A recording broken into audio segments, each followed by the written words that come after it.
का स्वागत है आपके अपने YouTube चैनल अपर स्टडी में। और आज हम लोग इस वीडियो के माध्यम से जानने वाले हैं जो क्लास 10th का प्रकाश का अपरावर्तन चलने वाला है उसमें आज का मेरा ये लेक्चर नंबर 6 है। और ये जो लेक्चर नंबर 6 है वो लास्ट लेक्चर नंबर है, ठीक है।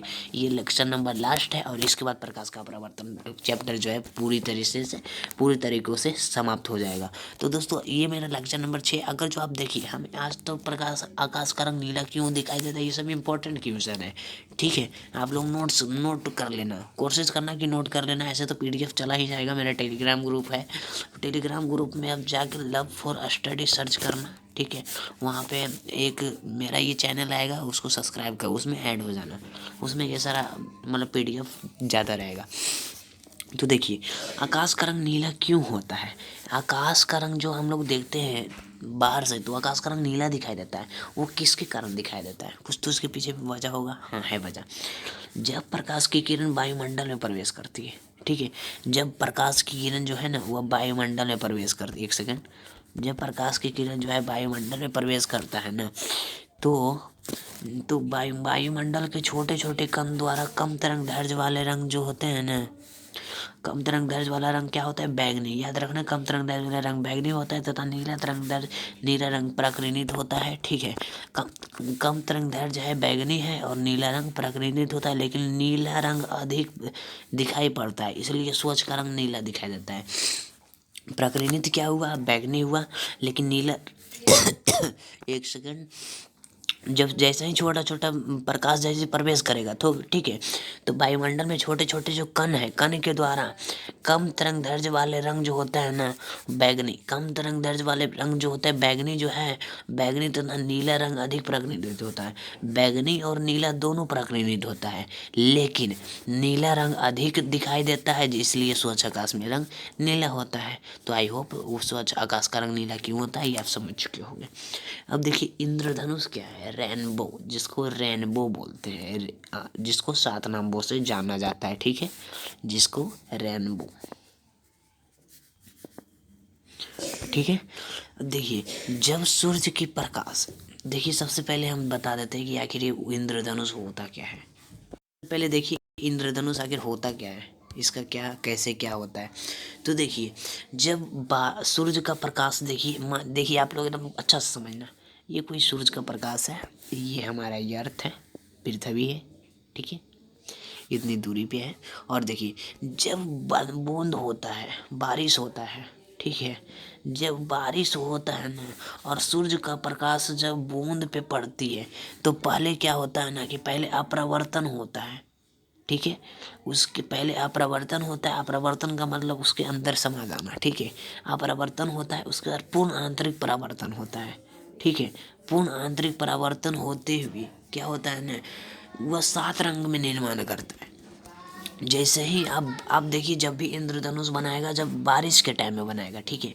और जैसे ही बारिश हो रहा है, ठीक है, और सूर्य का प्रकाश आ रहा है, तो पहले तो अपरावर्तन हो जाता है, लेकिन बाद में पूर्ण आंतरिक परावर्तन हो के वह 7 रंग का निर्माण कर लेता है, ठीक है। और वही देखिए इसमें लिखा भी गया होगा, देखिए है ना।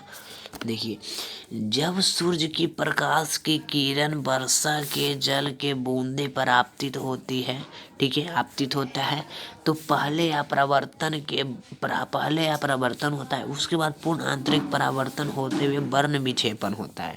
वर्ण विक्षेपण जिसमें 7 रंग की पट्टी दिखाई देती है। अंत में परावर्तन के फलस्वरूप 7 रंगों का पट्टी का निर्माण होता है, ठीक है, जो देखने में बिल्कुल इंद्रधनुष के जैसा लगता है। आई होप इंद्रधनुष आपको समझ में आया होगा। अब देखिए तारे टिमटिमाते हैं लेकिन ग्रह क्यों नहीं टिमटिमाते हैं, इंपॉर्टेंट क्वेश्चन है, आप लोग ध्यान से पढ़िएगा। देखिए अरे यार ये क्या हो जाता है, कोई नहीं दोस्तों, इसको थोड़ा सा ऐसे कर लेते हैं। देखिए तारे टिमटिमाते हैं लेकिन ग्रह क्यों नहीं टिमटिमाते हैं, तो उसके पीछे का वजह देखिए, आप पहले पकड़िए।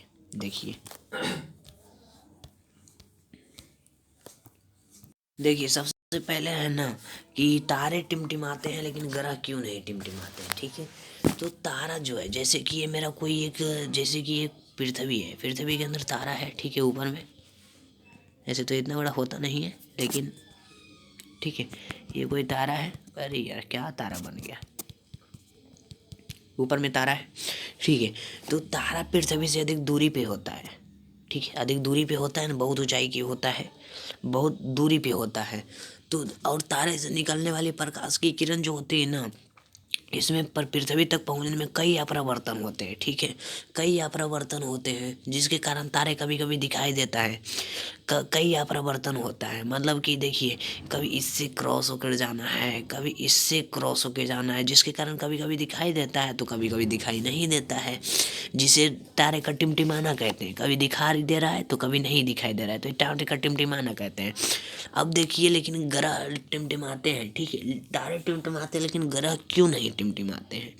तो ग्रह जो होता है ना, पृथ्वी से बहुत अधिक दूरी पर स्थित होता है, इसलिए ग्रह में पर अपरावर्तन होता ही नहीं है, ठीक है। सॉरी दोस्तों, ग्रह जो है पृथ्वी से बहुत अधिक नज़दीक पर होता है, ठीक है, ग्रह सूर्य ग्रह, इसलिए उसका अपरावर्तन होता ही नहीं, उसका अपरावर्तन होता ही नहीं है, ठीक है। वही देखिए, इसमें लिखा भी गया होगा, तारे टिमटिमाते हैं लेकिन ग्रह क्यों नहीं? तारे पृथ्वी से बहुत अधिक दूरी पे होता है, ठीक है, अभी बताएं आपको। इसलिए तारों से निकलने वाले प्रकाश की किरण पृथ्वी तक पहुंचने में कई अपरावर्तन होता है, जिसके कारण तारे कभी कभी दिखाई देता है और कभी कभी दिखाई नहीं देता है, ठीक है। इसे तारे का टिमटिमाना कहते हैं, लेकिन लेकिन लेकिन लेकिन लेकिन ग्रह पृथ्वी से बहुत अधिक दूरी पर नहीं स्थित नहीं होता है, ठीक है। इसलिए इसलिए इसका अपरावर्तन नहीं होता है। तारे इसलिए टिमटिमाते हैं ना, क्योंकि उसको मतलब पृथ्वी तक आने में ना बहुत अपरावर्तन करना पड़ता है, ठीक है, कभी इससे टकराना पड़ता है, कभी इससे टकराना पड़ता है, और जिससे तारे का टिमटिमाना कहते हैं। ग्रह इसलिए नहीं टिमटिमाते हैं क्योंकि वो तो पृथ्वी से बहुत अधिक दूरी पर स्थित होता ही नहीं है, और इसलिए प्रकाश का परावर्तन नहीं होता है उसमें, सिंपल सा फंडा। तो अतः हम कह सकते हैं कि इस प्रकार से तारे टिमटिमाते हैं लेकिन ग्रह नहीं टिमटिमाते हैं। और ये मेरा आज का लास्ट क्वेश्चन है, जो कि एस है, मतलब कि VVI है, ठीक है। तो माफ़ कीजिएगा दोस्तों, ये खांसी हो चुका है। रेलवे का सिग्नल जो होता है ना, रेलवे के सिग्नल में लाल रंग का प्रयोग किया जाता है, क्यों? रेलवे का सिग्नल में लाल रंग हम लोग ज़्यादा यूज करते हैं, ठीक है, जैसे कि कोई पटरी, यहाँ पे लाल रंग यूज करते हैं। क्यों यूज करते हैं? कुछ तो रीज़न होगा, उसके पीछे है रीज़न। देखिए, लाल रंग का तरंगदैर्घ्य जो होता है ना, बहुत सबसे अधिक होता है, इसलिए इसमें पराकर्षण नहीं होता है, जिसके फलस्वरूप वह दूर से ही दिखाई देता है, ठीक है। इसमें कोई पराकर्षण होगा ही नहीं, तो दूर से ही दिखाई देता है ना, इसलिए रेलवे का सिग्नल में लाल रंग प्रयोग किया जाता है।